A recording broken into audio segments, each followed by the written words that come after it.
I thought it was a family curse. Until a man knocked on my door, called me Carolyn's daughter, and everything my mom ever hid came crashing down. My name's Lena, and I'm 25. I used to think our 23 birthday curse was just superstition until the year I learned what it really meant. I was at a family gathering when Mom asked, "Are you excited to turn 23?" The whole room went quiet. My aunt coughed.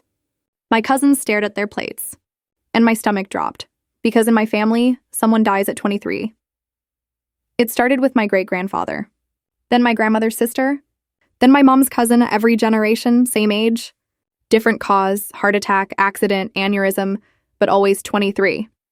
I used to laugh about it when I was younger. A weird coincidence, right? But when you're the next in line, it stops being funny. That night, I lay in bed replaying Mom's question. The way her voice cracked on the number, like she'd said it by accident. The week after, I started noticing things. A black car idling near my apartment. Phone calls that hung up after one ring. My birthday was still 3 months away. I told myself I was paranoid. Then one morning, walking to work, a car jumped the curb, smashed into a light pole exactly where I'd been standing seconds earlier. If I hadn't stopped to tie my shoe, I'd be dead. People said lucky. I said curse. That night, around 2 a.m., I opened my laptop and typed family deaths age 23 old newspaper articles, obituaries, and there it was, 7 names, all relatives, all 23. My heart wouldn't stop pounding. The next day, I drove 2 hours to see Great Aunt Helen, the oldest person still alive who remembered the early deaths. She opened the door and froze when she saw me. "Why are you digging into this?" she asked before I even spoke. "I just want to understand," I said. "My birthday's coming up." Helen's eyes shifted toward the window. When she finally turned back, her face looked years older. "They all died between 3 and 4 in the afternoon," she whispered. "That's why we stopped having birthday parties. And that was it." She shut down. Wouldn't talk anymore. For the next 3 months, I lived like I was waiting for a storm. Avoided driving. Avoided crowds. Didn't make plans. When the day finally came, I told everyone I wanted to be alone. Locked the door. Bolted the chain. Just me, my couch, and a clock I couldn't stop staring at. 10 a.m. passed. Noon passed. 2:00 p.m. came and went. By 2:30, I actually laughed. Maybe I'd broken the pattern. Maybe the curse was just family folklore. Then, 2:47 p.m., a knock. 3 slow. Heavy thuds that rattled the frame. My first thought was UPS, so I looked through the peephole. A man stood there in a dark jacket, head slightly tilted. He didn't blink. "Who is it?" I called through the door. "I'm looking for Carolyn," he said. His voice was flat, mechanical. "Wrong apartment," I said quickly. "There's no Carolyn here." I turned to walk away. Bang! Another knock, harder. "Please," he said, louder now. "I know she's in there. I need to speak with Carolyn." My palms were slick with sweat. I slid the chain on the door and cracked it open an inch. The second he saw me, his jaw dropped. "You have Carolyn's eyes," he whispered, and stepped forward. His right hand was inside his coat. I could see the outline of something heavy under the fabric. "You're going to tell me where Carolyn is," he said. I slammed the door so hard the wall shook. Then he started pounding. Boom, boom, boom. "I know you're in there," he shouted. "I can wait. You'll have to come out eventually." I dialed 911, voice shaking. The dispatcher tried to keep me calm, but the chain lock ripped halfway out of the frame with the next hit. Metal screws clattered to the floor. Then, sirens in the distance. The pounding stopped. Silence. When the cops arrived, the hallway was empty. No footprints. No fingerprints. Nothing on the cameras. They looked at me like I was losing it. I spent the rest of my birthday behind a barricaded door, jumping at every sound, but nothing else happened. I survived. For the first time in generations, someone made it past 23, or so I thought. A year later, it was my sister Maya's turn to turn 23. I told her what happened, about the man, the knocking, everything. She laughed. "Lena, you need to stop watching true crime documentaries." I wanted to believe her. We planned her birthday together, bought decorations, even made a joke cake with Cursebreaker number 2 on top. That morning, she texted me a selfie from work. "Still alive?" 23 and feeling fine. At 3:15 p.m., I was in a meeting when Mom called. Her voice was breaking. words I couldn't understand. Mom, slow down. What happened? Your sister. She collapsed at work. They said it was a brain aneurysm. Time of death, 3:23 p.m. At the funeral, no one would meet my eyes. The curse was back, and I'd been stupid to think it ended with me. Aunt Helen didn't show up. Mom barely spoke. I sat there staring at the coffin, trying to breathe through the guilt. After the service, my aunt pulled me aside. She mentioned getting weird emails, she said softly. Someone asking about a Carolyn. She thought it was spam. The world tilted. Because I knew then whoever had come for me wasn't done. They'd just moved to the next name on the list. For weeks, I barely slept. Every noise felt like another knock. Every shadow like a person watching. I kept hearing his words. You have Carolyn's eyes. Who was Carolyn? One night, I couldn't take it anymore. I drove to Mom's house and slammed the photo album on the table. Who is Carolyn? I demanded. Mom froze, coffee mug halfway to her lips. Where did you hear that name? She asked. I need the truth, Mom. Maya's dead and I'm not pretending this is a curse anymore. Her hand was trembling. Then she whispered, You shouldn't have said that name out loud. Before I could ask what she meant, someone knocked on the door. Not hard, just 3 quiet, deliberate taps. Mom's face went white. She grabbed my wrist and pulled me toward the back door. Through the window, I saw headlights in the driveway. A woman stepped out of the car. Luna?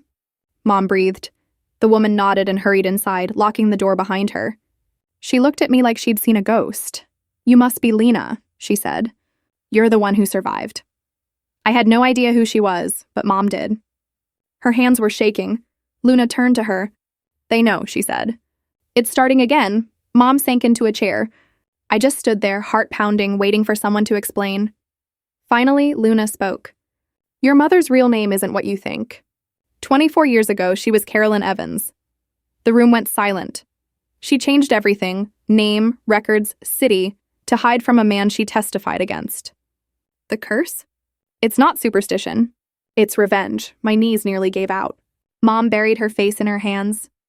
Luna reached into her coat and pulled out an old photograph. 2 young women smiling. One was Mom, younger, with darker hair. On the back, written in fading blue ink, Carolyn and Luna, 1999. Luna placed the photo on the table. He's been hunting her for 25 years, she said quietly. Anyone who knew the truth died at 23 because that's how old she was when she ran. Mom finally looked up, eyes red. I thought he'd never find us, she whispered. Luna shook her head. He never stopped looking, and that's when it hit me. The man at my door wasn't some ghost or random stalker. He was part of the hunt, and my sister died because he found us. The silence after Luna's words felt heavier than anything I'd ever heard. I could hear the hum of the fridge, the ticking of the kitchen clock, and Mom's breathing, shallow and uneven. I finally managed to whisper, Who is he? Mom shook her head. Luna answered instead. A man named Seth Robertson used to work for him. He's the one who came to your door. Work for who? I said. The man your mother testified against, Luna said. The one who swore he'd kill her and any children she ever had when they turned 23. Mom started crying silently. Luna placed a hand on her shoulder. You remember what he said in court, don't you? She murmured. Mom nodded. He said, I'll make her watch every generation die at the age she betrayed me. I felt sick. Everything, the stories, the curse, the pattern, clicked into place. Mom finally spoke through the tears. I was 23 when I went to the police. He'd killed my roommate. I was the only witness brave or stupid enough to testify. They put me in witness protection for 3 years. Then I met your dad. I thought it was over. She looked up at me. I changed my name. I never told anyone who I really was. Not even him, Luna nodded. But he got out early. Technicality, money, lawyers, it doesn't matter. He came out and hired people to find Carolyn Evans. I stood there shaking. So all those deaths? Luna's eyes were sharp. Anyone who remembered her real name, her relatives, her friends. He picked them off one by one. Mom covered her mouth with her hand. He found Helen, didn't he? Luna didn't answer, but she didn't have to. The next few days blurred together. Mom barely slept. I barely ate. Every sound outside felt like someone coming for us. Every unknown number made my heart stop. Luna moved in with us for a week. She set up cameras by the windows and taught me how to spot tails. She told us about others, families tied to that old trial who'd also lost children at 23. It wasn't a curse. It was a pattern. One night, I found Mom sitting at the table with a half-burned letter in her hands.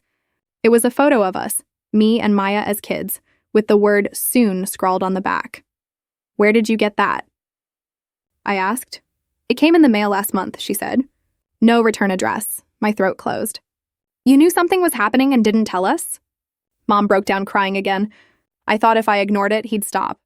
"I didn't want you to live in fear like I did." But fear was already all I had left. Luna started digging. She spent nights on her laptop, tracing fake accounts, phone numbers, genealogy websites. Then she looked up at me one night and said, "He's using family search sites to find you. That's how he found Maya. That's how he found me." She showed me messages from fake profiles pretending to research our family tree. The same profile name had messaged 3 other victims before their deaths. Luna printed a folder of names and addresses. Every single one was linked to the original trial. Every single one had a dead relative aged 23. It wasn't superstition. It was systematic hunting. Mom sat there, silent, staring at nothing. Finally, she whispered, "He's not going to stop, is he?"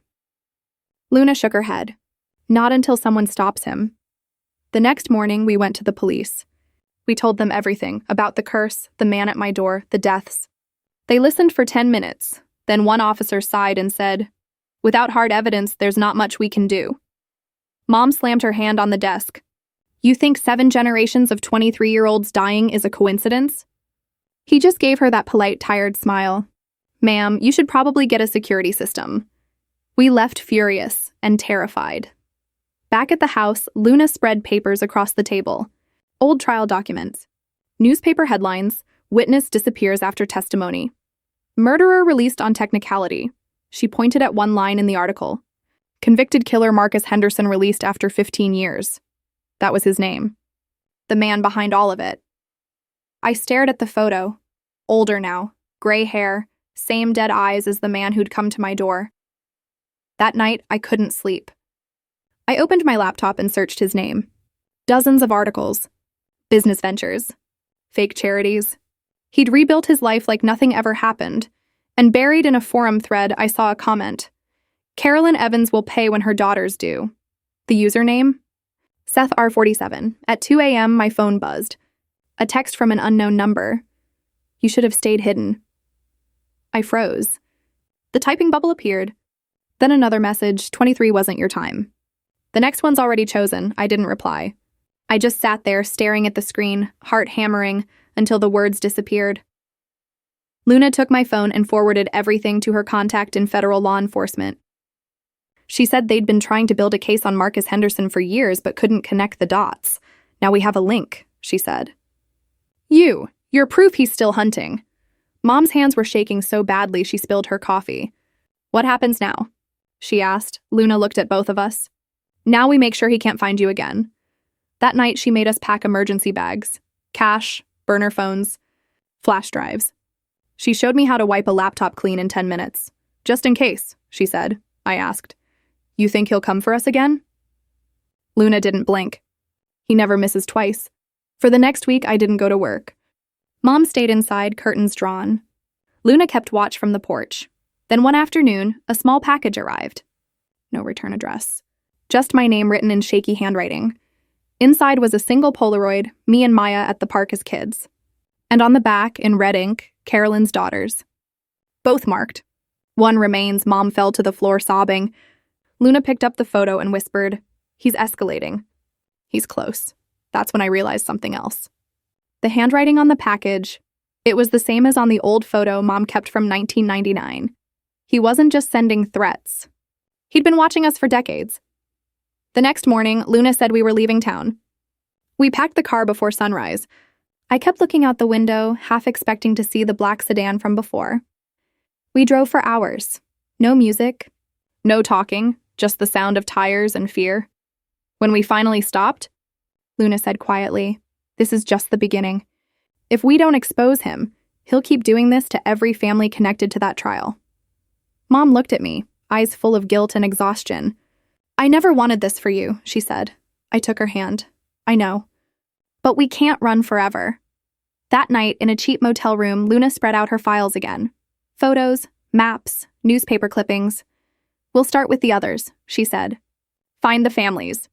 Show them the pattern. Build proof, Mom nodded slowly. I'll tell them everything.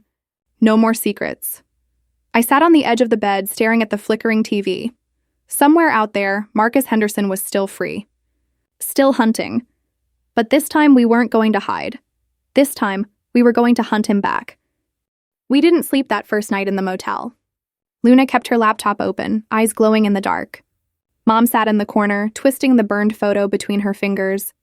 I just watched the window, waiting for headlights that never came. By sunrise, Luna had names. 12 of them. Other families tied to the same trial. All with accidents, all with 20-something deaths. We're not cursed, she said. We're targets in a cleanup plan. The next day, we met one of them. A man named Derek, whose sister fell from her apartment balcony on her 23rd birthday. He looked like he hadn't slept in months. When we showed him the pattern, his hands started shaking. She told me someone kept calling her, asking about an old roommate named Carolyn, he said. Same story, same age, same silence from police. We decided to make noise. Luna reached out to a journalist she trusted, Julia Richmond, an investigative reporter who'd been digging into cold cases from the late 90s. We met her in a diner outside the city. She brought printouts thicker than a Bible. 7 witnesses connected to the Henderson trial died before testimony, she said. 2 families disappeared entirely. The FBI closed the file as coincidence. Julia wanted to reopen it. We gave her everything, emails, texts, photos, the Polaroid with Carolyn's daughters written in red ink. The next weeks blurred into one long adrenaline rush. We moved safe houses 3 times. I stopped using social media. Mom finally shaved her head and dyed it brown again. Back to her Carolyn face. Luna taught me to drive different routes every day. To check mirrors. To trust nobody wearing plain black shoes. Then Julia called. The FBI wants to talk. At first I thought it was a prank. But 2 agents met us in a government building that smelled like dust and coffee. They'd seen Julia's files. They'd heard of Marcus Henderson. They just never had living witnesses brave enough to testify. Until now. They took our statements for 6 hours straight. When we finished, one agent said, "If everything you're saying is true, we'll build a RICO case." Mom's shoulders collapsed in relief and fear. A week later, my phone buzzed at 3:23 p.m., the same time Maya died. Unknown number. You talk, you die. Luna's hands shook as she screenshotted it. We sent it to the agents. They traced it to a prepaid phone bought outside Las Vegas. Guess who'd just been spotted there? Seth Robertson. They caught him during a traffic stop. Meth in the car. Fake IDs in the glove box. He used one name we already knew, Mike John. The arrest made local news, and that's when Marcus Henderson's lawyers panicked. They tried to contact Mom, offering money for silence. Julia recorded the call. The FBI got a warrant. For the first time, it felt like we might actually win. The months before the trial were torture. We lived under federal protection. 2 agents watching the house. 1 car on rotation outside. Mom hated the attention, but said it was better than a coffin. I carried pepper spray everywhere and practiced breathing exercises the therapist taught me. The support group grew, 15 families now. We traded photos of suspicious cars and lists of private investigators possibly on Henderson's payroll. It felt like we'd built a small army of survivors. Then the toxicology report came back on Maya's saved blood samples. Julia's lab contact found traces of a synthetic compound designed to trigger aneurysms in people with a specific gene. Exactly what Luna predicted. It wasn't natural. It was murder. Mom crumpled when she heard it. All that guilt finally had proof. She wasn't crazy. None of us were. The FBI filed the RICO charges that month: extortion, murder for hire, conspiracy. They brought in 12 co-defendants from different states, all ex-detectives, investigators or hired stalkers. Marcus Henderson was arrested in his mansion outside Dallas. When the news broke, Mom dropped to her knees in our living room and sobbed. It was over. Or so we thought, because even in jail, he still had reach. A week later, one of the victims' families had their house broken into.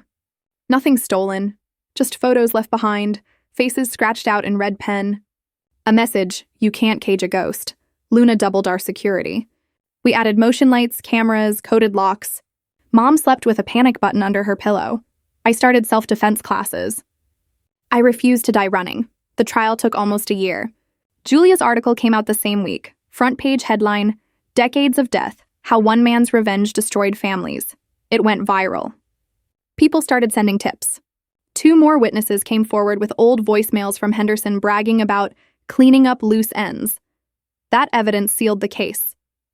The day of testimony, the courtroom felt colder than any freezer. Mom clutched my hand so hard I lost feeling. When they brought him in, gray suit, handcuffs, that same shark smile, Mom froze. He looked right at us. "Hello, Carolyn," he said, voice calm as ever. The guards pulled him back, but Mom was already trembling. I thought she'd break. But then she straightened her shoulders. "I'm not Carolyn," she said. "I'm Lena's mother." The whole room went silent. I testified next. Told them about the man at my door, the emails, Maya's death. Halfway through, I started crying, but I kept talking. Because someone had to. When it was over, the prosecutor looked at us like we'd just handed him the missing piece of a 25-year puzzle. The jury took 2 days. Guilty. On every count. Life without parole. Mom didn't cheer. She just sat there shaking. Then she whispered, "We can finally breathe." But Luna didn't smile. "People like him don't work alone," she said. "Keep your guard up." She was right. A month later, Seth Robertson was found dead in his cell. They called it suicide. Luna called it cleanup. Either way, the message was clear. This isn't over. We turned fear into movement. The support group became a nonprofit, Project 23. We raised money for security systems, legal aid, and counseling for stalking survivors. Mom ran the phone line. I managed the database. Luna trained new volunteers. Within a year, we'd helped 50 families. Julia's documentary aired and donations poured in. Mom started dating again. A man from the group named Jerome, whose wife had been one of the early victims. He made her laugh again, something I hadn't heard in years. They planted a tree for Maya in the park near our house. I visit it every month. Sometimes I swear I can still feel her there. Warm breeze, soft whisper, safe. Even after everything, I still check my locks twice. Still glance at every mirror. Still listen for that 247 knock, but the fear isn't as sharp anymore. It's something I live around, not under. Mom and Jerome got engaged last spring. Luna moved across the country to help another family start their own support group. Julia won an award for her documentary, and I finally started writing again. That's what this is. My way of putting the curse to rest. Not with silence, but with truth, because the curse was never magic. It was men with grudges, money, and patience. And if anyone reading this thinks they can bury secrets forever, remember me. Remember Lena, 25. The girl who broke a 23-year pattern by refusing to shut up. And if you ever hear a knock at 2:47 p.m., don't open the door. What would you do if someone knocked on your door at 2:47 p.m.?